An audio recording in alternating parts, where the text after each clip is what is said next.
Okay, so this season's MDI has been absolutely just off the rails. Honestly, this season's Mythic Plus has been pretty much off the rails as well.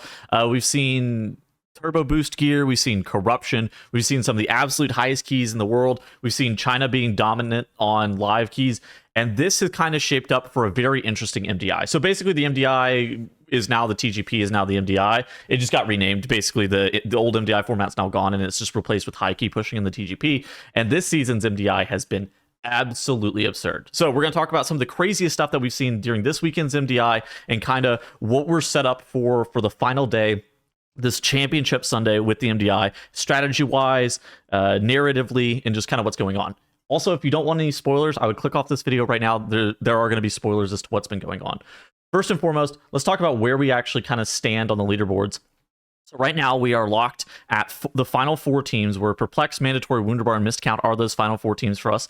Mandatory, Wunderbar, and Mist Count are all at 107 points, and all three of these teams have different paths to 107 points. Wunderbar were able to put up a 22 Theater of Pain, Mandatory were able to put up a 22 Cinderbrew Meadery, and Mist Count were able to put up a 23 Motherlode. If you go to live, the highest level key that was done in an ML is a 21. So these teams are putting up 2 key levels higher than the Motherlode, 2 key levels higher than the Cinderbrew Meadery for Mandatory here, where the highest brewery. Actually, I think that was done on 21 recently. Okay, so they're +1 on the highest live key in Cinderbrew Meadery, and Theater of Pain being done at a 22 is an absolutely absurd dungeon as well. Let's see what the highest Theater of Pain run on live is so far.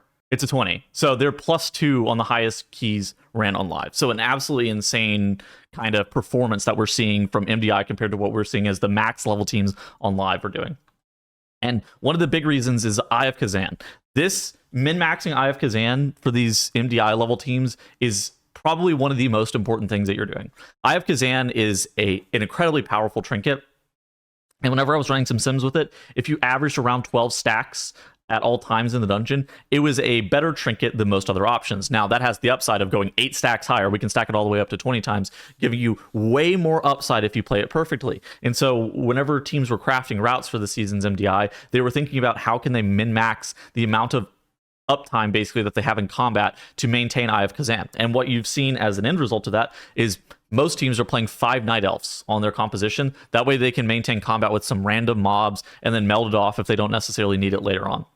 But routing in dungeons with this trinket in mind has been pretty commonplace. I think the only dungeon that teams weren't really playing it in was Operation Floodgate. I think very rarely some of the teams, I think it was just Miscount actually, elected to not wear it in there. Most other teams actually still ended up wearing it in that Operation Floodgate. I think that there is a chance that if we see like a workshop as the final dungeon of the day today, there is a world where you probably would take it off for that dungeon because you end up having a lot of running time without being in combat. At the same time, I could see some teams doing some crazy shit where they maintain stacks of Kezan even in a workshop.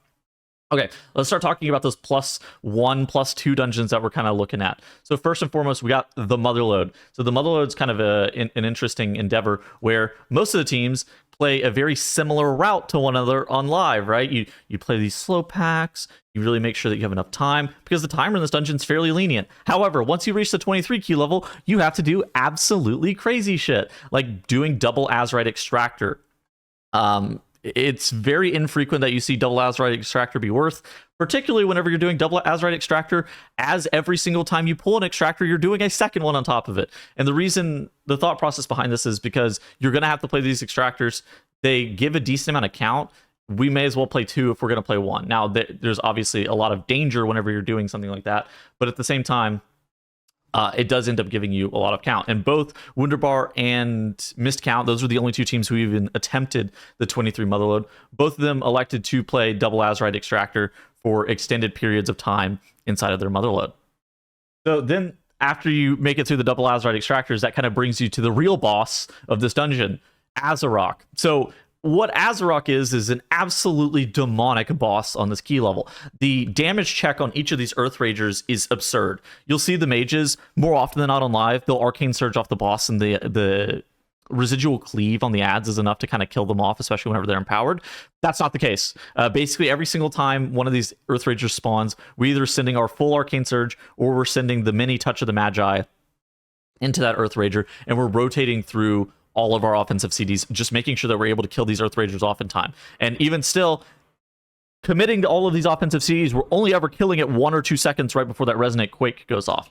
And this creates this insane time loss where this fight ends up being, I think it's like 5-ish minutes for both of the teams that made it through this boss. Now, both of the teams that made it through this boss were Wunderbar and Missed Count. So both of these teams were on a great run, but I think you can understand whenever we saw the leaderboard earlier, unfortunately, Wunderbar on this deathless run just didn't have the route at that time to be able to time the dungeon. I mean, look at how close they are. We're going to be 3 seconds away. The boss is at 2% HP. You still have to kill the goblin as he gets out of the suit. We're going to be probably around 10 or 15 seconds under the timer.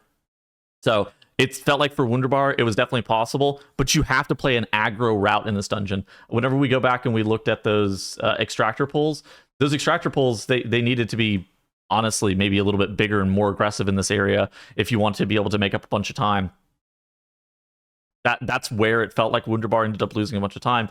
But for Missed Count, fortunately enough for them, they had 4 deaths, but the more aggressive route came back to their benefit here, where even though they did lose a minute versus Wunderbar in terms of death differential, Missed Count had, again, just a slightly better Azerok split. Wunderbar had around a 17-minute Azerok split. Missed Count has the 15-22, but they do end up playing 1 additional trash pack at the very end of the dungeon. Doesn't really matter. Missed Count able to convert and down that 23 Motherlode world first. Very impressive key. Time tiebreakers don't really matter whenever one team has a +1 over the other team. So how the tiebreakers work is the highest level key is the first tiebreaker criteria. The second highest level key is the second tiebreaker criteria, all the way down to the final key. And then if all of the key levels are tied, then you go to time tiebreaker criteria. So having that 23, if no other team is able to do it for some reason this weekend, would be very, very impressive. Let's start talking about this 22 Cinderbrew Meadery. And this 22 Cinderbrew Meadery, I would describe the first pull as gambling. Blood Beast gambling. We are sitting here praying to God that we get good Blood Beast procs, because that can basically make a 500 million, maybe even 1 billion damage difference on the first pull itself. Look at Verb right here on the side of Missed Count. I don't have like a really good POV of this for mandatory, but they reset this dungeon a bunch, and Verb here just absolutely pops off. I think he gets 3 Blood Beast procs, and he is doing 700 and he's doing 800 million DPS, 800 million damage, 33 million DPS. We get another Blood Beast proc, and it's just going to absolutely annihilate this pack. I mean, he's doing well over 30 million DPS in this first pull, and that's what's required. If your DK doesn't get procs, and he's only, and this is only sitting at 22 million DPS, especially through the brunt of this first pull, they're probably going to wipe, because you're doing triple hired muscles the first pull, Chewy is the second pull, and then Brewmaster Owl Dryer as the third pull, because that's what's required to actually be looking to time this key. You can't really have a lot of time to waste. Beyond that, mandatory, in my opinion, they didn't actually do anything that was that crazy strategy-wise. It's just a very technically difficult dungeon, and a lot of the damage that's taken in this dungeon is at times feeling very random, where you're taking group damage from the Hobgoblin, at the same time you're getting pulsed on by a circle from the Pyromaniac, or the first pull of the dungeon, it's like throw chair with muscle dot, with 1 tick of the Pyromaniac dot, and you just instantly die, and it can kind of feel random as to your deaths at sometimes. So it's more about making sure that you have that clean and consistent run. You're making sure that you use your stops appropriately at the right times. Something that I did think was interesting, though, is how aggressive mandatory were about using stops on these Cinder Bees on Benk Busby. Pretty much every single pug will let these Cinder Bees go off, and they will never CC. In fact, they didn't even know they were CCable. And then they won't help your healer ride on the Cinder Bees and break the barrels at all. What mandatory does is their goal is fairly simple. We are going to let 0 Cinder Bee bleeds go off. And how they're going to do that is basically the Stinging Swarm from the Cinder Bees, whenever it starts to be cast, if you press a CC on it, it doesn't actually recast. And so they're doing like a very elaborate CC chain where they're utilizing their low cooldown CCs, such as the Typhoon, such as the Incapacitating Roar, such as the Mage Stops, the Blinding Sleet. They're using those low cooldown CCs to try to make sure that they get these Cinder Bees dealt with as much as possible. Obviously, Skylark kind of throwing his CC in the mix is valuable, At the same time, tanking this boss is fairly demonic. We also enter a weird state where the Fluttering Wing can one-shot you if mode doesn't actively heal against it. This is the first time that I've ever actually seen the Fluttering Wing AoE do enough to where it can one-shot you if you don't press a heal through it, assuming that you don't have that sting debuff on you. But mode actually is able to play this fight fairly aggressively, riding the Cinder Bees the entire time, and his DPS never actually have to help him, because if there's a bleed onto players, it's not like he's out healing it anyways. There's not supposed to be bleeds on players, which means that he's afforded the opportunity to just ride these Cinderbrews the entire time. And the only thing he has to deal with is his Fluttering Wing, which, you know, it ends up making a lot of sense. But this dungeon is genuinely just pretty demonic. The route that Mandatory played was fairly simple. They did still have some mistakes. You see Skylark here dying to the final sting, a very conventional death in the Meadery. They also made it all the way to the last boss in the Cinderbrew Meadery, and you can see that they're deathless here. But their timer is a little bit sketchy because, you know, the timer in here is just really hard. A sub 17-minute IPA tends to be pretty good. A sub 25-30 Bank Busby, again, tends to be pretty good. But the issue is that they're doing it on such a high key level at this plus 22 that you need every single second that's possible. And unfortunately, the mind control infinite threat bug comes back to bite them a little bit. So what's notable is that they're playing two dwarfs in this dungeon, right? Mode's on a dwarf and Stove is on a dwarf. There's a lot of debuffs that you can look to remove, whether it be the Pyromaniac dot, whether it be the IPA dot, whether it be the bleeds on Bank Busby. So having access to those dwarfs as kind of this additional protection is a huge deal. In most instances, Mode presses Shadow Melt there. Unfortunately, he's not a Night Elf. Getting meleeed to death by this Yes Man is terrible. They immediately go into the boss, but it's going to be a little bit too little, too late, as they are going to have a heartbreaking deplete around 10 seconds under right there. But do not be alarmed, as they came back. Yeah, so they were able to come back later and actually time this dungeon, like I was saying. And here's the end result of that. They had a slightly better IPA split. I called it out earlier. They were around 20 seconds under their previous best IPA split. Now they're at 16:36. They were around 15 or 20 seconds under on their previous best Bank Busby split at 24:56 as well. And so it just requires a very technically perfect run. There's no tech involved. It's just survivability. It's just an incredibly difficult dungeon. And I'm not even convinced that all of our top teams can do this. I think that there's a chance that neither Wunderbar or Miscount can actually do this dungeon on 22. Now, we did see Wunderbar attempt it on day 1, but at the same time, it's not something that's ever going to be very consistent. So you're going to have to put a lot of attempts in on this dungeon, just in general. Now, let's talk about Wunderbar's +1 dungeon that they're doing over the rest of the field, and that is a Theater of Pain, and their Theater of Pain is dank. Let me just begin to say that their Theater of Pain is absolutely crazy. So what you're going to see right here is something very akin to what they did back in Shadowlands, where they jump off this platform, they get grabbed by the ghost, and then they land on the Bone Reaver platform. Now, in the past, they would use movement speed to be able to make this, in I think it was like Lightfoot potions at the time. Now, what they're using is the Test Pilot's Go Pack, and you see them as 5 pressing that Test Pilot's Go Pack and jumping all the way down here. Now, these Bone Mages that were on that previous platform are going to snap, and this is a very interesting pull that they're going to be dealing with as well, because basically it's just 2, 4, 6, 8 Bone Mages, and the Bone Mage cast with the Bone Spear, it's like a 4-second cast, so all you have to do is realistically throw a bunch of stops at it to kind of make sure that it's dealt with appropriately. And if you're able to throw a bunch of stops at it, it's not really the end of the world. This composition has a ton of stops too. Something that they also did that was completely crazy is they would then start like looking to back pull trash, and they would snap trash all the way to Kultharok. It felt incredibly weird watching how they just pathed through this dungeon in general. So not only did they have that weird stuff in Kultharok, but I mean, look at this in the picture-in-picture right here. So Wunderbar has just killed Zav recently. So yeah, they've just recently killed Zav, and then we go into the small picture-in-picture on the right-hand side of the screen, and they're going to be running through the Gorechop Wing.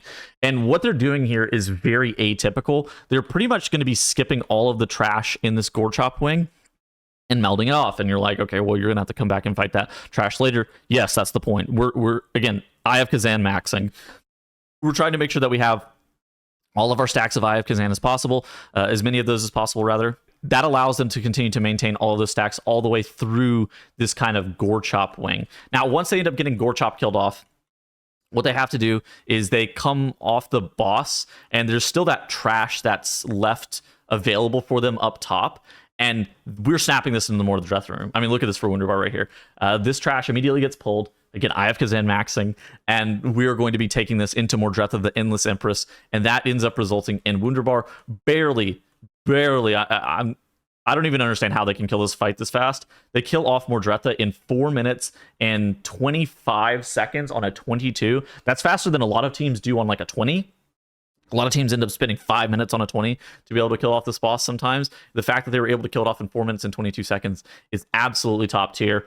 Also have some interesting bonus tech at the very end of this video that a lot of teams are looking to do. So there's this trash pull that's up here. It contains links, sharpshooters, those kind of mobs. Now, something that you want to know about these mobs, the links can jump on you if they have no path available and then evade out. However, Chainmail, the mini boss that spawned after you end up killing off Suleiman, cannot.